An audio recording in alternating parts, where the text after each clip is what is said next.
Hi viewers, morning మాట్లాడుకున్నాం కదా.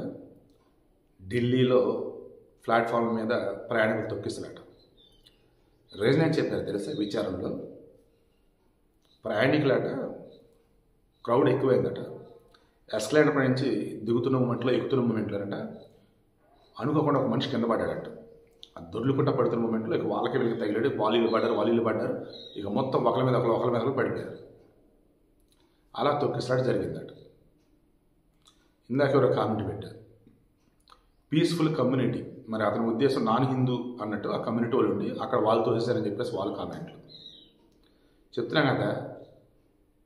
మన వ్యవస్థ, దట్ మీన్స్ మన ప్రభుత్వాలు ఏవైతే ఉన్నాయో వాళ్ళు చేసిన పనిని చేయకుండా ఉంటే అయితే జనం మీద తోసేయండి, లేదా వేరే మతాల మీద తోసేయండి.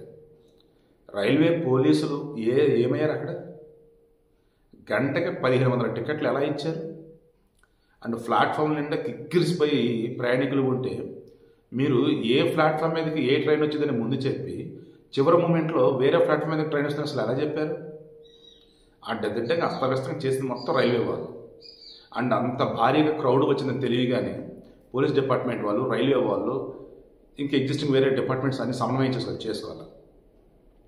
నేను శుక్రవారం ఒక్కరోజే ప్రయాగరాజ్కి 387 రైళ్ళు వచ్చాయట. 10,30,000 మంది ప్రయాణికులట. మరి ఏమంత ఇది నాకు అర్థం కావట్లేదు. సరే, ఎవరు అసలు వాళ్ళని తప్పాటిన. సో ఇప్పుడు మనం మాట్లాడుకోవాల్సింది ఏంటిది? అశ్విని వైష్ణవ్ వెనకాల పేర్లతో అటాచ్ చేశారు కదా పాపం, చనిపోయిన వాళ్ళ పేర్లు. అత్యధికులు ఆ మహిళలు, ఏజ్ వాళ్ళు ఉన్నారు పాపం, పేర్ల మార్లు. సరే, ఇప్పుడు విషయం ఏంటంటే Ashwini వైష్ణవ్ని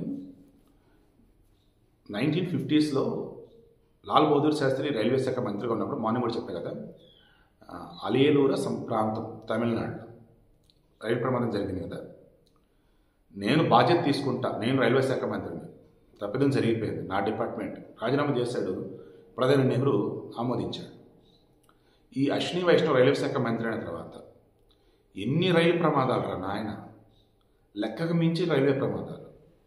signalling failure, loco pilot ఎవరైతే ఉన్నారో వాళ్ళ యొక్క నెగ్లిజెన్స్ అండ్ స్టాఫ్. ఈ రైల్వేలకు సంబంధించేసి వీళ్ళు ఏవైతే అని చెప్పుకుంటూ వచ్చినారో కావచ్చా దాని పేరు, ప్రమాదాలు జరగకుండా ఆపి యాక్సిడెంట్ జరగకుండా ఫెయిల్యూర్. మోడరైజేషన్ అంటున్నారు, బుల్లెట్ రైళ్ళు అంటున్నారు, వందే భారత్లు అన్నారు. నార్మల్ రైలుకి సంబంధించేసి అస్తవ్యస్తంగా సిగ్నలింగ్ వ్యవస్థ, లేదన్నప్పుడు లోపాలు ఇంటర్గా చెత్త బోర్డు అని. అదేమంటే రైల్వే బడ్జెట్ తీసుకెళ్ళి నార్మల్ బడ్జెట్లో కలిపేశారు. సో కోట్లు డబ్బు, కానీ సరైన స్టాఫ్ లేరు. మళ్ళీ ఎంప్లాయీస్ ఉన్న వాళ్ళు గిట్టిగానే ఉన్నారు, కానీ సరిపోవట్లా. ఓవరాల్ మొత్తం చూసుకుంటుంటే అశ్విని వైష్ణవ్ రైల్వే శాఖ మంత్రిగా ఫెయిల్ అయిపోయాడు అంతే. ఇక ఆయన ఉంచడం కరెక్ట్ కాదు.